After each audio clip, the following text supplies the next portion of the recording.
Récemment, on a vu des boîtes comme Luco, qui étaient annoncées comme la future licorne, ou même des boîtes comme Miro, valorisées à plus d'1 milliard, se retrouver en redressement judiciaire et donc valoir du jour au lendemain zéro. On me pose souvent la question de savoir comment est-ce que c'est possible que des boîtes qui lèvent des centaines de millions se retrouvent à valoir plus rien du jour au lendemain. Et en fait, dans cette vidéo, j'ai envie de vous parler un petit peu de comment fonctionnent les investisseurs, pourquoi en fait, pour eux, et pour la plupart, c'est pas forcément grave quand il y a ce genre d'échec. Et aussi les choses qui sont importantes de savoir quand toi, t'es fondateur de boîte et potentiellement que tu lèves. Moi, j'ai investi quelques millions dans un peu plus de 20 boîtes et à des stades très différents, allant du pré-seed à la série C. Donc, j'ai une vision assez claire, en plus de mon réseau entrepreneur, tout ça, de ce qui peut se passer un peu derrière les rideaux et j'ai envie de partager ça avec vous. Le premier point, en fait, quand tu lèves avec un VC, c'est que les VC, en fait, eux, ils vont jouer à un jeu de portfolio et toi, tu joues à un jeu qui est all-in. C'est-à-dire que toi, en tant que fondateur, tu es uniquement focus sur ton business, alors que les VC, eux, leur but, c'est de manager un portfolio. Qu'est-ce que ça veut dire? Ça veut dire que afin d'avoir un risque qui est lissé, et ben, en fait, tu fais plein de paris. Donc, typiquement, un fonds d'investissement va pas investir dans 2 ou 3 boîtes seulement. Il va investir dans des dizaines de boîtes et il va considérer que s'il y a 70% des boîtes qui échouent ou 80% des boîtes qui échouent, c'est pas très grave puisque les 20 ou 30 autres pourcents restants lui rapporteront un rendement largement supérieur et donc feront en sorte que son fonds est ultra rentable pour les investisseurs. Un autre point qui est vachement important aussi à comprendre, c'est que les fonds d'investissement, ça reste des véhicules d'investissement. C'est pas des gens qui investissent à 100% leur argent personnel, c'est des gens en gros qui managent l'argent de LPs. Un LPs, c'est un limited partner. Donc typiquement, moi je suis investisseur dans 3 fonds aujourd'hui, ce qui veut dire que les fonds, leur objectif, c'est de faire en sorte que d'ici 5 à 7 ans, sur les centaines de milliers d'euros que j'ai investis, eh ben, ils me rendent 3 à 4 fois ça.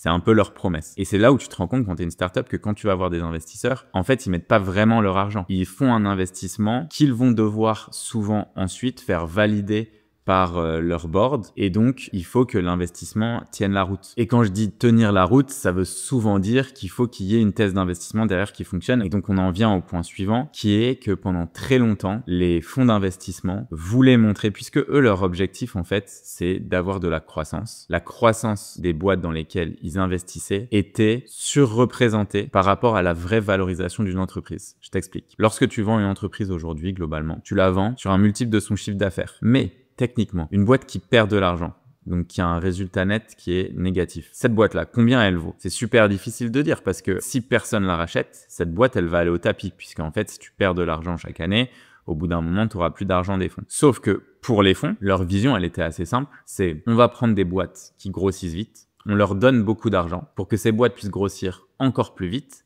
Et un moment, et ça, un moment, c'est important parce qu'en fait, ils savaient pas exactement quand est-ce que ça allait être. Et ben, à un moment, on les forcera à devenir rentables. Si on regarde des boîtes comme Amazon, Uber, etc., ils ont mis des dizaines d'années avant d'atteindre la rentabilité. Et c'était un peu la mentalité. Le problème de ça, c'est que la plupart de ces startups qui avaient levé des centaines de millions, elles se sont retrouvées. Donc, je peux te partager l'histoire de Fast, une startup américaine qui avait levé plus de 100 millions et qui, au final, ne générait à peine 1 million de chiffre d'affaires. Ce genre de boîte, qu'est-ce qu'elles ont fait? Elles vendaient la croissance des utilisateurs avec une monétisation future de l'utilisateur comme seul levier de croissance. Eux, ce qu'ils faisaient globalement, c'est qu'ils faisaient de l'acquisition d'utilisateurs à un coût qui était très élevé et ils vendaient aux fonds qui mettaient de l'argent que ces utilisateurs, un jour, ils vont pouvoir les transformer et faire beaucoup d'argent avec eux. Donc, pour te donner un exemple plus spécifique, si la LTV, donc Lifetime Value, c'est-à-dire la totalité de l'argent qu'un client va dépenser pour acheter ton service ou ta solution, si en fait cette LTV, elle est inférieure au coût d'acquisition, ton business ne sera jamais rentable parce que ça veut dire que tu dépenses plus d'argent pour acquérir un client que le client te donnera. Je te donne un exemple tout con. Je lance une boulangerie dans le quartier, je fais de la pub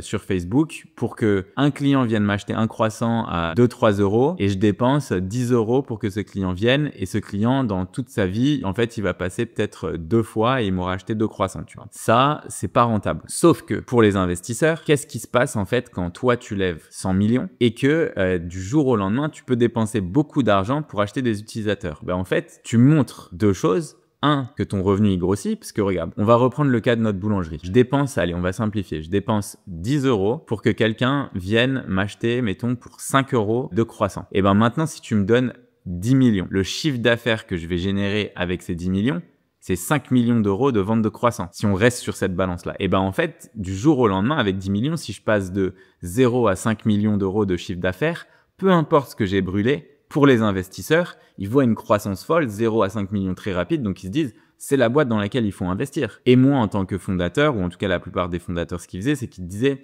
oui, mais là, on dépense 10 euros pour faire l'acquisition de ce client qui nous achète peut-être quelques croissants pour 5 euros. Mais la vérité, c'est qu'on est sûr que ce client-là, en fait, il va pas nous rapporter 5, mais il nous rapportera 100. Et là, tu commences à faire des histoires et bien évidemment, tu peux pas le prouver, mais tu arrives à vendre à des fonds cette histoire et du coup, ils remettent de l'argent. Jusqu'à 2022, toutes les boîtes et leur valorisation, elle était surindexée par rapport à leur croissance. Et on regardait pas du tout les vraies métriques viables du business. Du coup, tu avais des investisseurs qui avaient beaucoup d'argent, qui devaient mettre de l'argent, et derrière des boîtes en fait qui brûlaient cet argent pour acheter de la croissance, mais pas de façon rentable. Et en fait, ce qui s'est passé, parce que ça c'est un point aussi qui est important, le point que je vous ai mentionné tout à l'heure, de dire que les fonds d'investissement, eux, ils managent l'argent des LPs, des gens qui, en général, ont beaucoup plus d'argent que moi.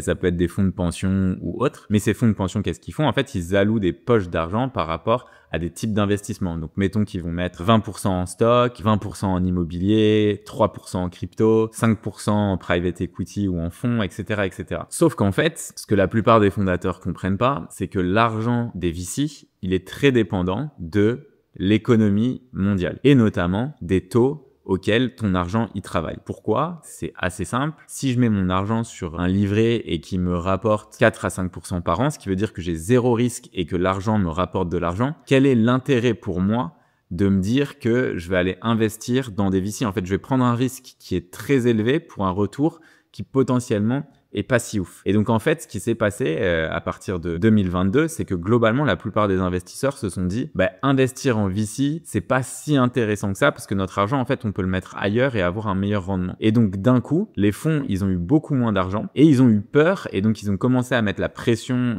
sur beaucoup de boîtes et c'est pour ça qu'on a vu depuis 2022 un cimetière de boîtes parce qu'en fait, ils arrivent plus à lever. Pourquoi ils arrivent plus à lever? Parce que les fonds ont beaucoup moins d'argent. Les LPs leur disent, attendez, là, il y a eu quand même une énorme bulle. L'argent était gratuit. Donc, en fait, l'argent coulait à flot et toutes les boîtes pouvaient lever et prendre énormément de thunes. Mais au bout d'un moment, quand il est temps de récolter le fruit de ces investissements et que tu te rends compte qu'en fait, il n'y a aucune boîte qui atteindra la valo à laquelle ils ont levé, ça se passe très mal. Pour te donner un autre exemple d'une boîte, c'est un mec en fait qui avait levé à une valorisation très élevée. La boîte allait se casser la gueule, il n'arrivait pas du tout à atteindre la rentabilité, mais il a réussi à convaincre un fonds de mettre de l'argent, donc ce qu'on appelle un bridge, c'est-à-dire rajouter de l'argent avant une certaine levée.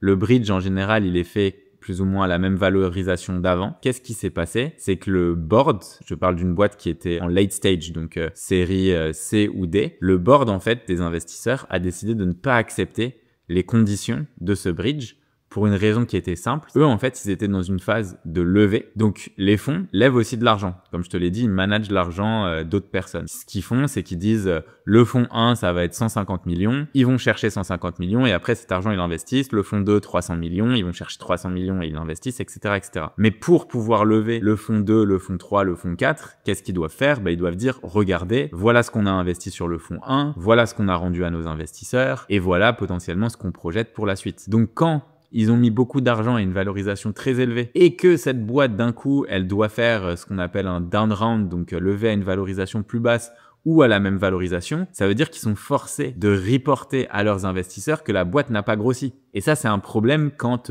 eux, ils sont en train d'essayer d'aller lever. Et donc, un des VC avait même dit que pour lui, c'était un timing genre vraiment nul, qu'il est en pleine levée, et donc c'est pour ça qu'il bloquait, parce qu'il dit je préfère que la boîte aille au tapis dans 6 mois plutôt que de devoir annoncer aujourd'hui, donc de niquer ma levée, que la boîte en fait elle est en down round et en fait qu'elle vaut beaucoup moins. Donc les gens parfois tu vois ont des incentives qui sont totalement pas alignés avec celui du founder. Pour continuer aussi sur cette narrative, tu vas comprendre en fait qu'il y a un désalignement entre le VC et le fondateur, puisque en fait au bout d'un certain temps, quand tu as levé avec un fonds, les fonds vont vouloir que potentiellement tu relèves. Pourquoi? Parce qu'en fait, pour eux, lorsque tu relèves, il va y avoir une nouvelle valorisation qui est actée, qui sera plus élevée que l'ancienne, ce qui permet au fond, de reporter à leurs investisseurs que la boîte a grossi. Ce qui est problématique, c'est que du coup, tu as des fonds qui mettent de la pression, entre guillemets, à des startups parce qu'ils leur disent, bah attends, t'as levé beaucoup, donc vas-y, investis, brûle. Et donc, ils pensent, les gens ou les fondateurs pensent que c'est la seule façon de faire grossir le business. Ils investissent énormément et au bout d'un moment, en fait, ils se rendent compte que ils sont pas rentables, qu'ils atteindront pas la rentabilité, que c'est dur, en fait, de grossir aussi vite. Et par conséquent, t'as des gens qui sont totalement découragés. T'as des boîtes,